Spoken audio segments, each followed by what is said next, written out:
Esta es la cavidad pelviana o bacinete de algunos autores, porque consideraban que parecía a un bañador, por eso le han dado el nombre de bacinete o cavidad pelviana.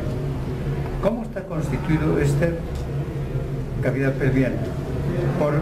En la parte anterior y lateral por los huesos ilíacos y en la parte posterior y media por el hueso sacro. Ya habíamos explicado con detalle el hueso sacro. Hemos dicho que está constituido por una base, un vértice, una cara anterior y una cara posterior. El hueso ilíaco o los huesos coxales son dos y que por delante se unen a través de la sínfisis púbica. Por lo tanto, primero haremos un estudio sin entrar en mucho detalle del hueso ilíaco. En el hueso ilíaco, y de acuerdo a las invariables anatómicas, consideramos que la posición anatómica es con la cavidad articular hacia abajo y hacia afuera, la cresta en forma de una S alargada hacia arriba, de tal manera que la posición anatómica es esta. O sea que este es el hueso coxal o hueso ilíaco del lado izquierdo, que se une al derecho para formar en la parte anterior y media la sínfisis púbica. En este hueso ilíaco se considera una porción superior o la porción ilíaca, una porción inferior y anterior, que es la porción pubiana, y una porción posterior e inferior, que es la porción isquiática.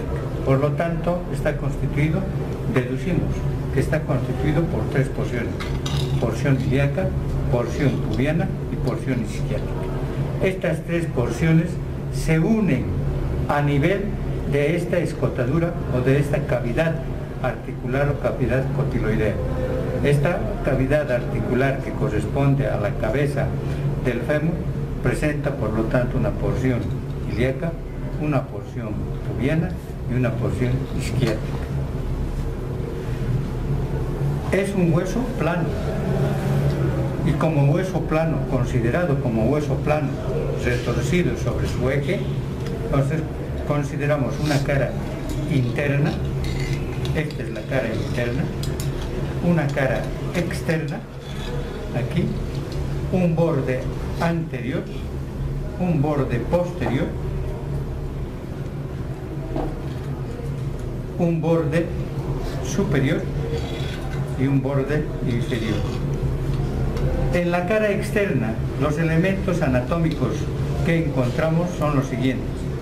Por arriba, la fosa ilíaca externa. En esta fosa ilíaca externa vemos dos curvas, líneas semicirculares, que son la anterior y la posterior, o líneas glúteas, anterior y posterior. En estas líneas glúteas, entre estas líneas glúteas se formarán o limitarán un espacio anterior, un espacio medio y un espacio posterior, donde se originan los músculos glúteos, el glúteo menor, el glúteo medio y el glúteo mayor o posterior. Inmediatamente por debajo de estas líneas encontramos una cavidad que se encuentra inmediatamente por encima de la cavidad articular o cotiloidea. Por lo tanto, es el surco o canal cotiloideo, que corresponde al tendón reflejo del músculo recto anterior de la región femoral. Por debajo, en la cara externa y por debajo de la región ilíaca, encontramos esta superficie articular o cavidad cotiloidea, que, como dijimos, corresponde a la cabeza del fémur. En esta cavidad cotiloidea, cavidad articular, encontramos dos superficies, una porción periférica en forma de una C abierta hacia abajo es la porción periférica articular y otra porción media que es o corresponde al ligamento redondo a la cabeza del fémur. Como indicamos que esta cavidad articular está constituida por una porción pubiana, una porción isquiática y una porción ilíaca, por lo tanto encontraremos tres escotaduras. Una escotadura bastante ancha, que es la escotadura isquio-pubiana. Esta es la escotadura isquiopubiana. Otra escotadura entre la porción pubiana y la porción ilíaca es esta, la escotadura ilio-pubiana. Y en la parte posterior, la escotadura ilio-isquiática.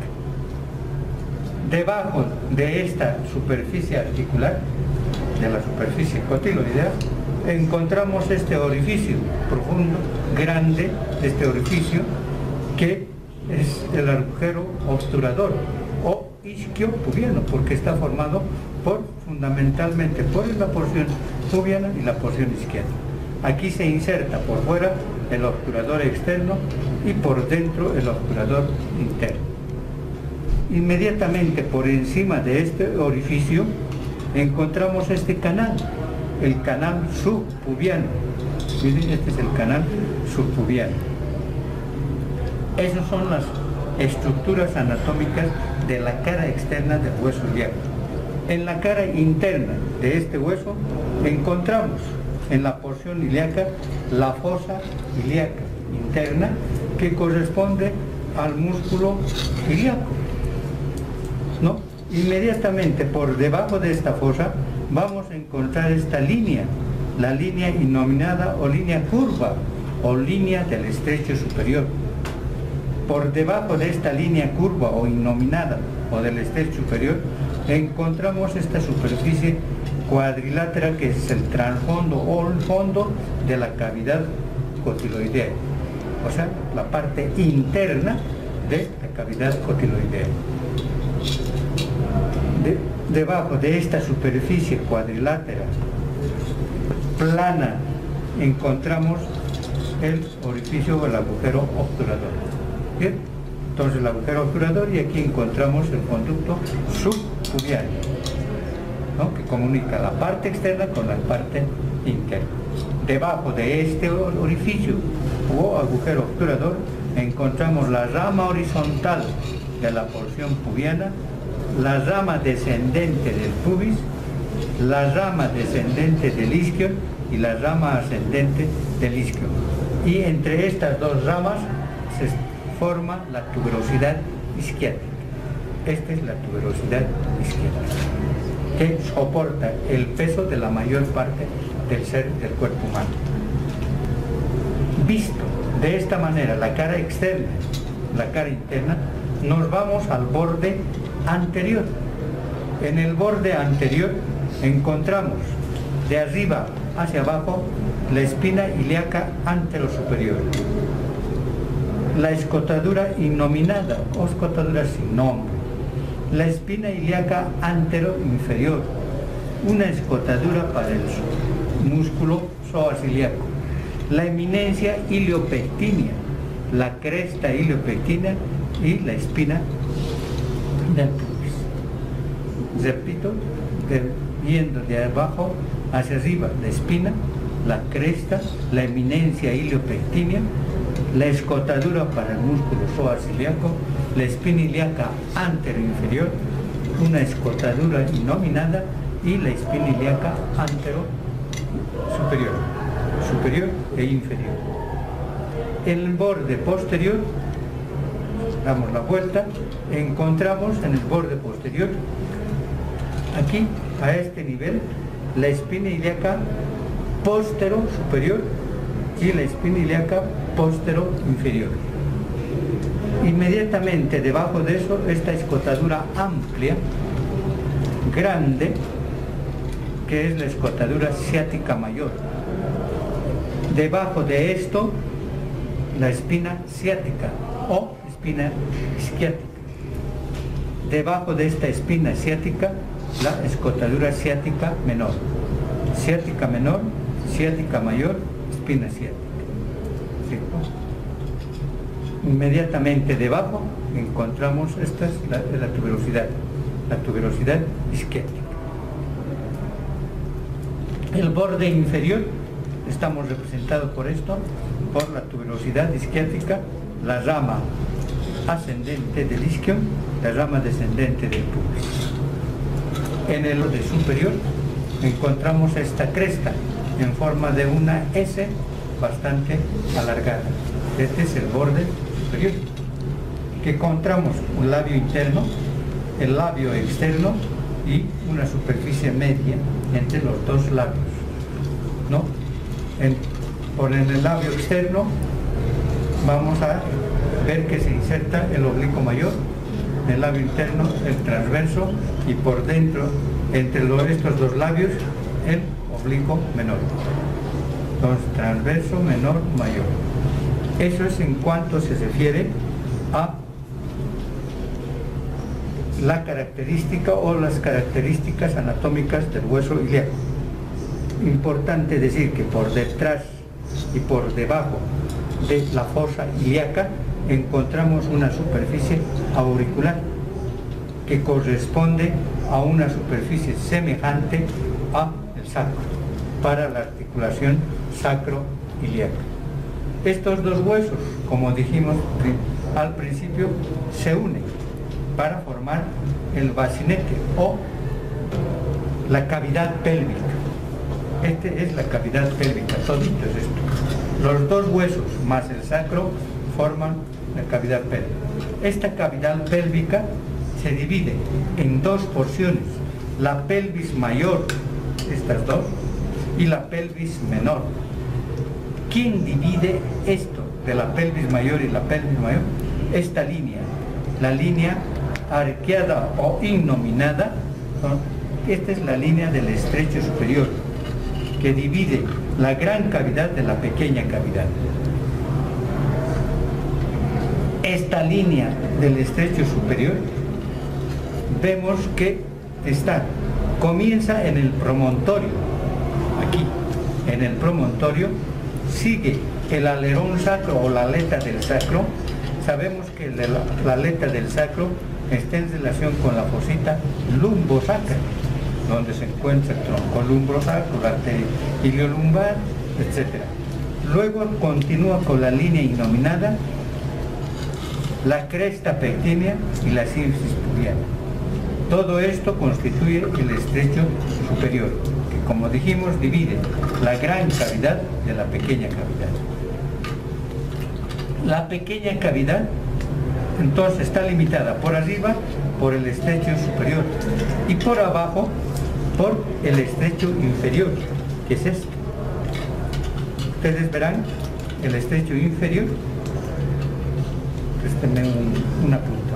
Vamos a suponer que las dos pinzas o los dos elementos de disección corresponden al ligamento sacrotuberoso, de tal manera que el estrecho inferior está representado por este rombo.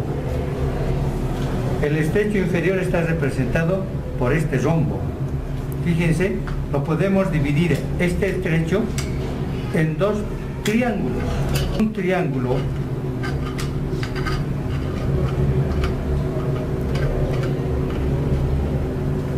Un triángulo anterior y un triángulo posterior.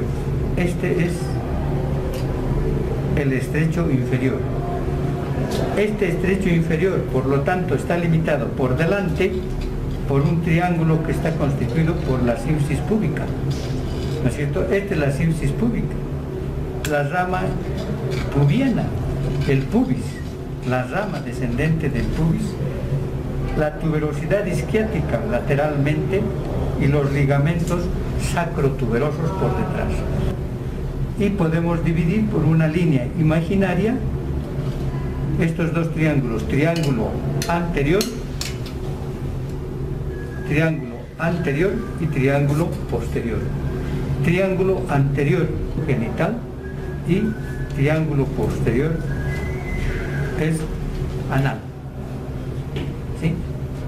Entonces, un triángulo anterior, triángulo posterior.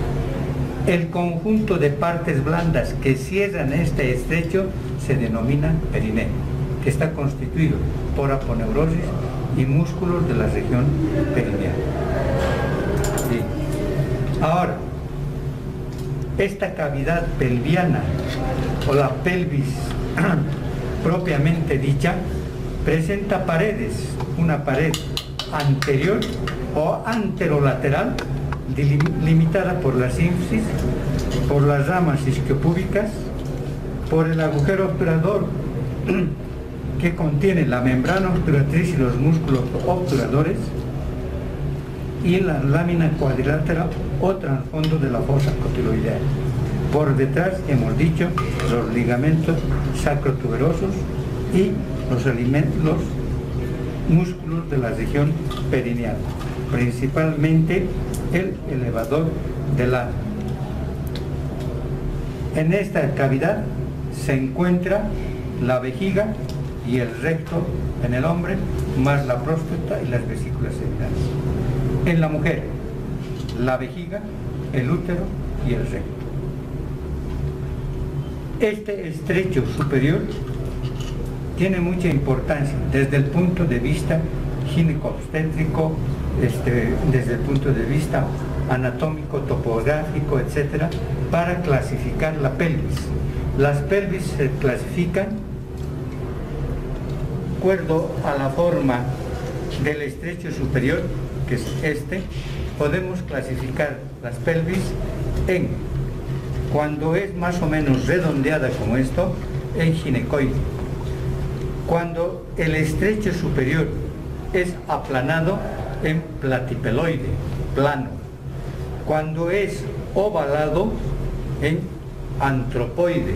Y si es más o menos triangular o como corazón, androide. Entonces aquí vemos ginecoide, más o menos redondeado. Luego el androide como un corazón o triangular para estar en relación con las figuras. Antropoide, ovalado, y plano o platipeloide. Esas son las características y se tiene que tener mucho cuidado cuando se quiera clasificar o se desee clasificar obstétricamente las pelvis. Y esto se lo hace naturalmente con el ecógrafo. Y ahí salen directamente en el ecógrafo, van a salir los diámetros. ¿Cuáles son los diámetros más importantes? Se toma en cuenta el promontorio.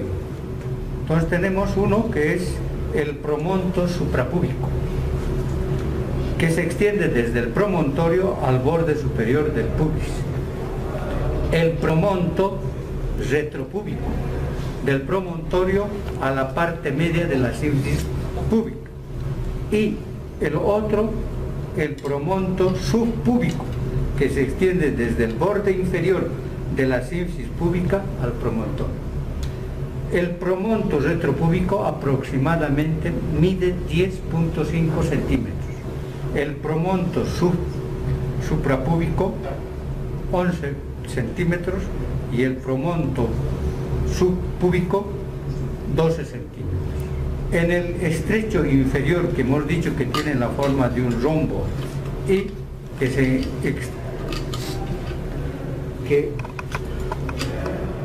está limitado, nuevamente decimos, por la sínfisis púbica y por detrás por los ligamentos sacrotuberosos, tenemos un diámetro que se extiende desde el coxis hasta la sínfisis púbica, el pubio coxígeo, y otro que se extiende de una tuberosidad isquiática a la otra. Esos son los diámetros más importantes. Existían o se nominaban antiguamente o hace mucho tiempo los diámetros externos, como el pubio espinoso, desde la pubis espinosa de la quinta hasta el pubis. Para eso se tomaba en cuenta un compás bastante grande que se medía desde la sínfisis púbica al pubis.